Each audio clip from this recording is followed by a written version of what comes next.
What's going on, guys, and welcome back to another episode of Career Mode. This is episode number 224, and we start today's episode off with a game against Chelsea here, and as Mourinho's men travel to take us on here at the Emirates Stadium in a London derby.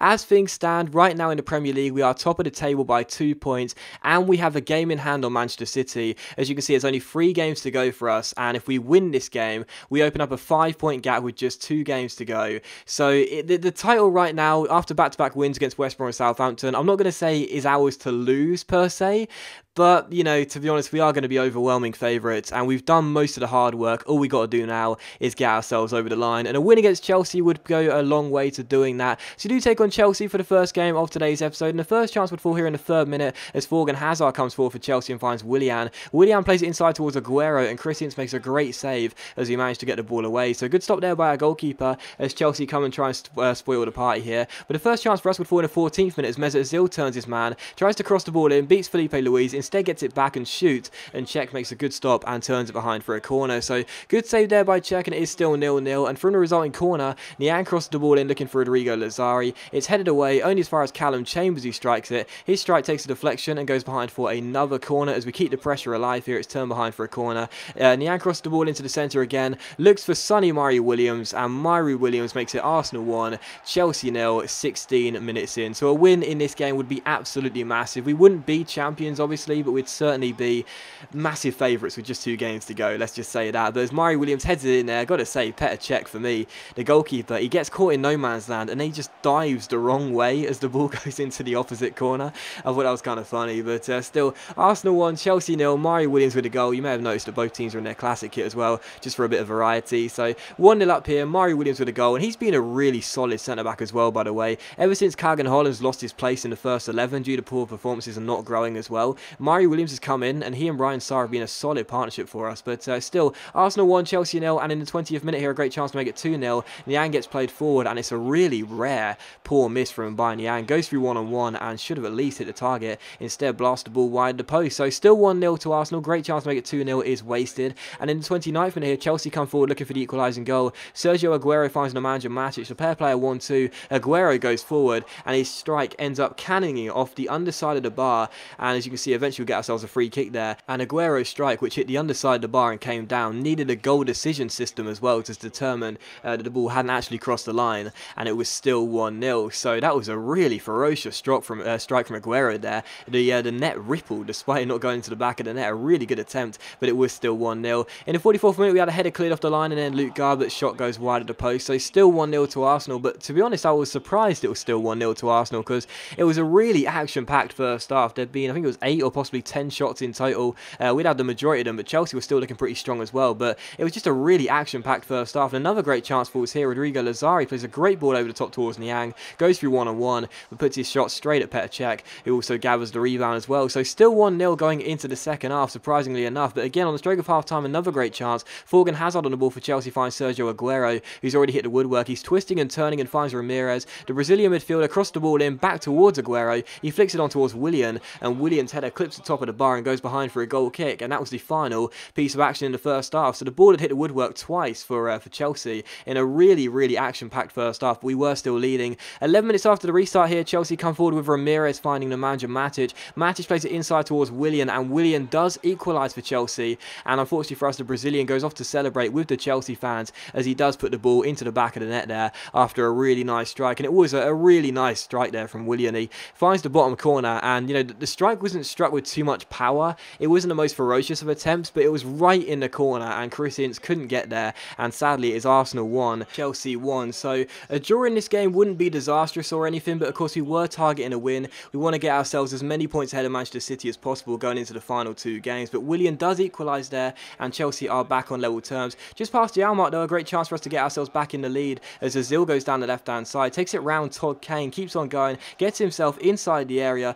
drills in a cross, it's deflected but falls falls to Ramsey, takes a touch and strikes on the half volley, and Cech does really well to turn it behind for a corner. So still Arsenal 1, Chelsea 1, and with just 3 minutes to go here, Chelsea had a great chance to actually win the game late on, as Willian, the goal scorer, plays it through towards Lucas Piazon. The Brazilians link up down the right hand side here. Piazon takes it around his man, plays it back to Willian, and Willian is denied his second goal of the game by putting the ball into the side netting. So very, very close there, Willian, to get his second goal of the game, and Chelsea second, and winning the game for Mourinho's men, but thankfully for us it did hit the side of the net as opposed to the back of it. So still Arsenal 1, Chelsea 1, and the final chance fell here in stoppage time as Aubameyang was stood over this free kick here. What a chance to win the game late on and extend the gap at the top of the table to 5 points. And Aubameyang already scored a couple of free kicks for Arsenal, is usually pretty effective from this range. He stands over it, Ramsey's over the ball as well. The wall creep forward. I try and make them jump with Ramsey as the dummy runner. That's exactly what happens. Niang strikes the ball over the wall, but just wide of the post. It is inches wide of Cech's post. He didn't even dive. He knew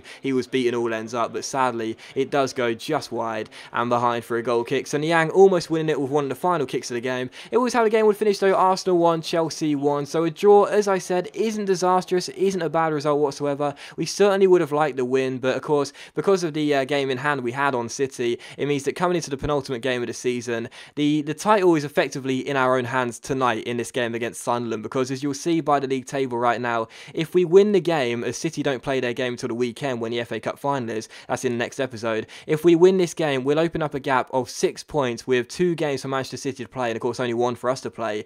And of course that means that even if we lose our final game and City win their remaining 2, because of the goal difference factor being so massively in our favour, it's so unlikely that City will be able to catch us up. They'll have to score like, I don't know, an average of 12, 13 games in both the first game and then the second game as well. And of course we'll have to lose against Newcastle on the final day. So coming into this game, I did rest 11 changes despite knowing that we could effectively wrap up the title tonight. The first chance did actually fall to Sunderland as well. Chris Ince had to make a very good save there and keep it at 0-0. And from the corner, Adam Johnson swings the ball in towards Jack Rodwell at the far post, who wins the header, and Chris Ince makes a brilliant save as we turn the ball behind for another corner. And again, you'll see another goal decision system gets given for some reason, because we knew it never crossed the line. But even so, a brilliant save by Chris Ince as he keeps it at 0-0. So we made 10 changes coming into this game. I still thought the backup brigade would have enough to beat Sunderland, to be honest. But as you can see though, it was the home side who had the fastest start, and they were looking really bright early on. Ince forced into a couple of good saves. So still 0-0, but in the 5th minute here, how about this? Sunderland were diving into tackles really early on, and as Danny Welbeck, of course, who spent a season on loan at Sunderland, gets taken down here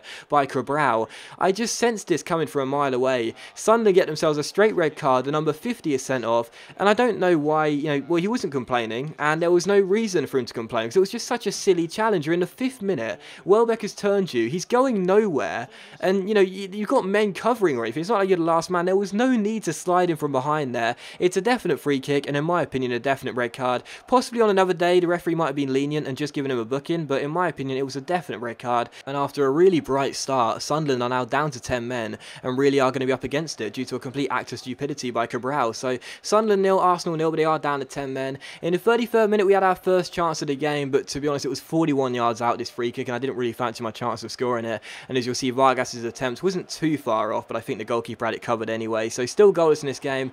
And to be honest, after Sunderland did go down to 10 men, they just parked the bus completely, and wouldn't let me play my normal game because they knew it was going to be so hard for us. That's why we were restricted to long-range shots from outside the area, and that's why the first goal of the game is a long-range shot from outside the area, and what a goal it is as well. Lazzarini, our left-back, scores what I believe is his first goal for the club, and what a screamer it is as well by the number 33. Absolutely superb. I played the ball across the ground to him here. He picks the ball up. He's about 25 to 30 yards out. He just levels it. Well, it's probably about 25 yards out, isn't it? But he just levels the ball from range, and it's a brilliant strike by our left back. So I think on another day, actually, the goalkeeper might have got a glove to it, as it wasn't right in the corner, but it's still a brilliant strike by our left back. And again, I'm pretty sure it's his first goal for the club. It's Arsenal 1, Sunderland 0. He seemed to be celebrating before the ball even hit the back of the net there, and the left back does open the scoring for us in this game. And to be honest, I wasn't going to say it was coming or anything, because we weren't playing well despite Sunderland going down to 10 men, but I thought eventually we'll probably get ourselves a really good opportunity. It wasn't the best of chances for him, but he took it really well. Sunderland 0, Arsenal 1, and we do take the lead.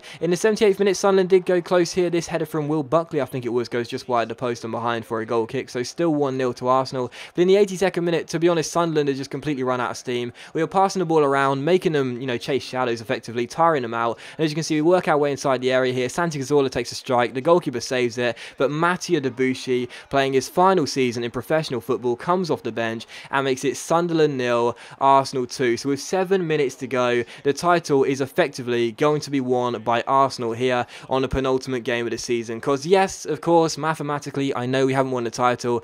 City can win their remaining 2 games. We can lose our final game. But due to the goal difference record, it's highly unlikely that they'll ever be able to get anywhere close to the goal difference record we currently have right now. So Sunderland 0, Arsenal 2, and that is going to end the game as we do finish as 2-0 winners. The final chance actually fell here in stoppage time.